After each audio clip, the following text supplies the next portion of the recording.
Bom dia, boa tarde, boa noite, nono ano. Belezinha? Vamos para mais uma aula de biologia, hoje do dia 1º de abril. Nós falamos nas outras aulas sobre a biodiversidade, sobre a riqueza de biodiversidade, e agora nós vamos falar um pouquinho sobre a perda da biodiversidade, certo? Então, algumas desses itens já são conhecidos, são muito falados, mas eu vou explicar um pouquinho mais para vocês sobre cada um deles, sobre a alteração, né? Esses aqui são os 5 principais quesitos que a gente tem interferência na biodiversidade, tá? Então, para a gente começar, né, a gente vai estar falando da página 35 até a página 37. A primeira coisa que a apostila conta para vocês é que aproximadamente 1 milhão de espécies de animais e vegetais correm risco de serem extintas nos próximos anos. Então isso acontece porque nós temos situações, ações humanas, então intervenções do homem na natureza que alteram aquele ambiente, né? A gente viu que cada ser vivo ele é importante por estar ali, né? E a gente precisa de uma riqueza de seres vivos para a gente ter um ambiente biodiverso, e isso também vai ajudar no combate a novas doenças que cheguem, a outras alterações naturais que possam chegar nesse ambiente, certo? Então, quando o homem interfere nesse ambiente, a gente vai ter alterações mais drásticas e mais rápidas, certo? Então, primeira situação, que é a mais gritante, dizendo assim, né, o maior problema que nós temos com relação à perda da biodiversidade, primeira causa são as mudanças no uso da terra e também do mar, tá? Então, o que acontece? Tudo bem, nós precisamos, né, do plantio, nós precisamos da agricultura, nós precisamos de ter áreas para pecuária, é necessário, nós precisamos produzir, nós precisamos comer, mas até que ponto, né, existe uma discussão muito grande em volta até que ponto que nós precisamos de novas áreas, tá, para produção. Então existem muitos trabalhos questionando a questão da produtividade dessas áreas. Essas áreas estão sendo cultivadas da melhor forma? As áreas que nós já temos para agricultura, né? Será que isso não poderia melhorar ainda mais? E como que a gente poderia melhorar isso? Com pesquisa, com tecnologia, tá? Com ciência. Por isso que existe muita pesquisa, por isso que a gente tem que valorizar a pesquisa.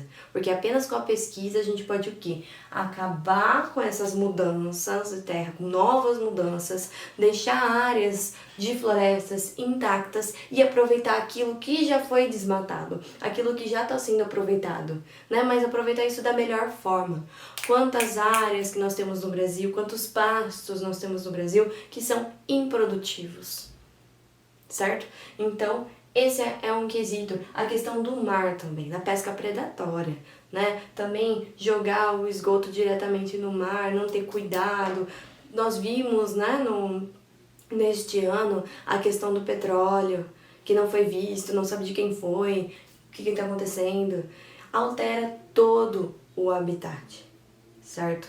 São organismos sensíveis, o meio ambiente é sensível. Qualquer alteração nossa, tudo que nós fazemos, isso o meio ambiente vai sentir e depois a gente vai ter nossas consequências, né? Então eu coloquei aqui a questão da erosão. Quando a gente tem um solo sem florestas, sem qualquer tipo de planta, esse solo, no momento que a chuva cai, a chuva leva parte desse solo junto com ela e vai abrindo os buraquinhos, né? A erosão é essa fragmentação do solo.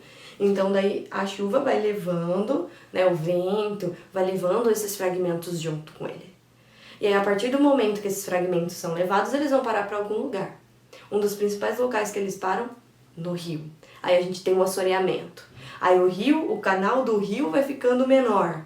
Aí o que acontece quando chove demais? O rio não tem para onde correr, transborda, né? Outra coisa, mudança no uso da terra, quando a gente tem a impermeabilização excessiva. Nós vimos nesse ano cidades sofrendo com essa impermeabilização. O que acontece? Grandes áreas de rios são mudadas. O rio não passa onde ele deveria passar. Os rios são canalizados. Esses rios canalizados passam muitas vezes por baixo das avenidas, das ruas. E aí depois, um certo tempo, esse rio aumenta muito a quantidade de água, não tem para onde correr, logicamente vai acontecer uma catástrofe na cidade, né? A água vai transbordar, fazer buracos nos meios das avenidas, tudo que nós vimos. Então, será que tem necessidade de a gente realmente deixar tudo, né, tudo asfaltado, tudo cimentado? Nós não podemos ter mais áreas verdes para essa infiltração de água? Pensando nisso. A questão da exploração direta dos organismos, né? Falando do extrativismo exagerado, tá? Então, aqui, exploração direta dos animais, dos organismos, não só de animais, pode entrar também desmatamento. Então, será que a gente precisa, lógico, de madeira da floresta, de a gente usar a floresta, mas a gente precisa usar tudo aquilo? A gente tem que cortar todas aquelas que estão juntas ali, todas aquelas árvores precisam ser cortadas todas ao mesmo tempo? Será que todas elas têm utilidade da mesma forma? Não. Já existe estudo, né? A forma de aproveitar a madeira com impacto reduzido, manejo de impacto reduzido.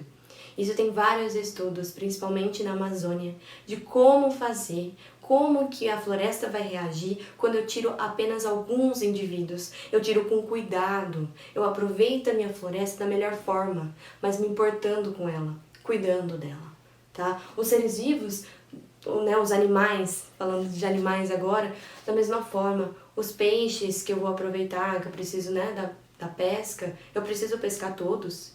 Eu tenho que pescar, agora tem a piracema, onde eu vou ter, né, a reprodução dos peixes. Agora, será que é uma boa época de eu pescar? Não, né? Em muitos locais, em muitos rios, são proibidos a pesca na época da piracema. Porque eu preciso desse momento da reprodução para que depois eu tenha mais peixes. Então, tudo tem que ser ajeitado, a gente tem que se adaptar conforme a natureza, não ela se adaptar a gente. A questão das mudanças climáticas é muito falado, né? Nos últimos anos, né? No século XX, nós tivemos aqui o aumento de 0,7 graus Celsius. Olhando assim é muito pouquinho, né? Parece muito pouco. Mas as alterações que nós tivemos são grandes, né? Alterações de clima. Lógico que não foi tudo aquilo, né, que esperavam que acontecesse, aconteceu, né? O derretimento de toda a calota polar, o aumento exagerado do nível dos mares, não foi o que foi visto.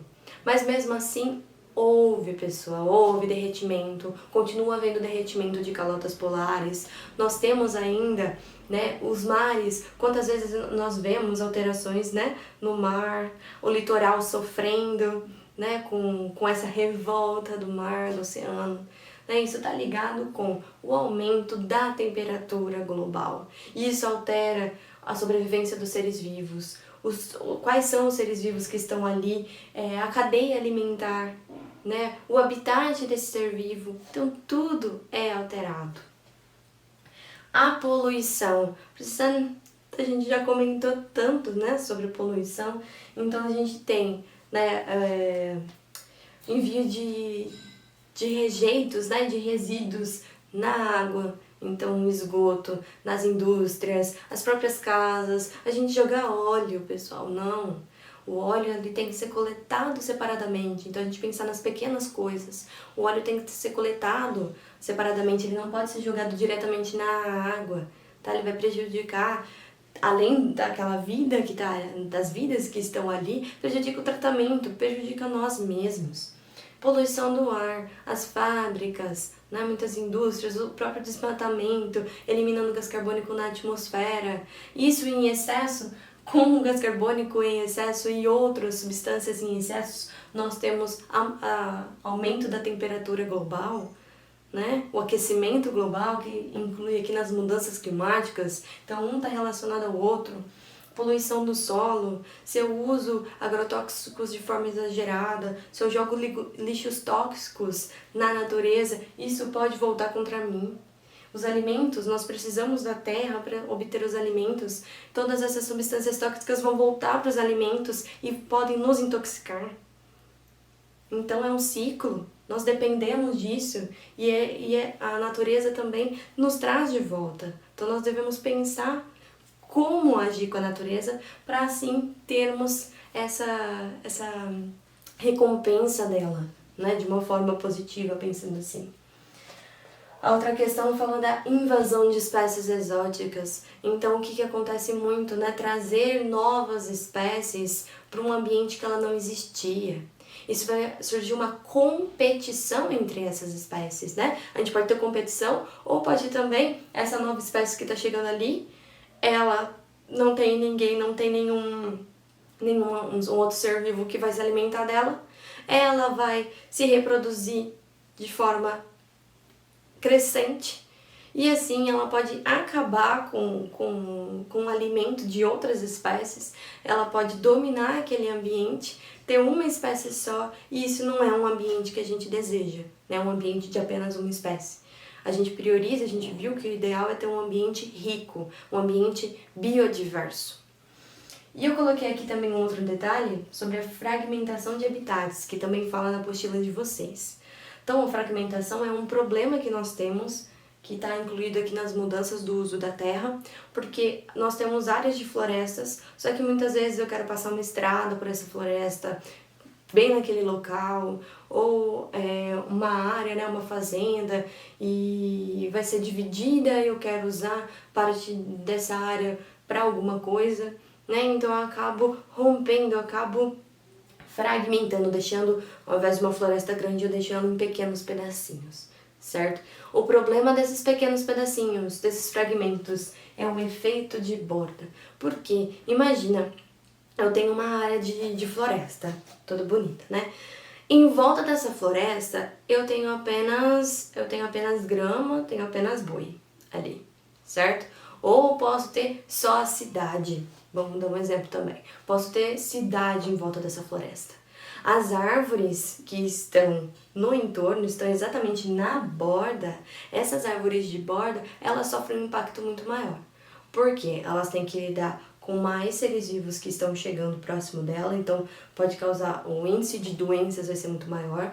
Questão do crescimento, muitas vezes ele vai ficar limitado também, porque próximo daquela borda, muitas vezes eu posso ter competição maior por água, por luz do sol, então ali eu não vou conseguir ter um crescimento ideal. Questão da temperatura, né? Ali, se está próximo da cidade, vai ter uma temperatura muito quente.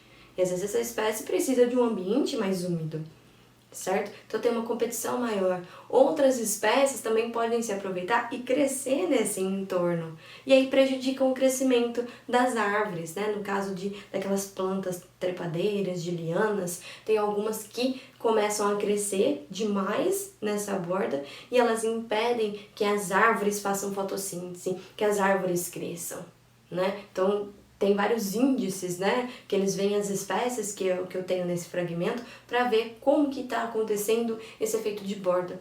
Então imagina, se eu tenho um fragmento menor, a quantidade, né, de floresta que eu tenho, que está né, com ambiente adequado, com umidade adequada, luz do sol, e está conseguindo viver, né, está conseguindo fazer tudo o que ela precisa, é uma quantidade muito pequena.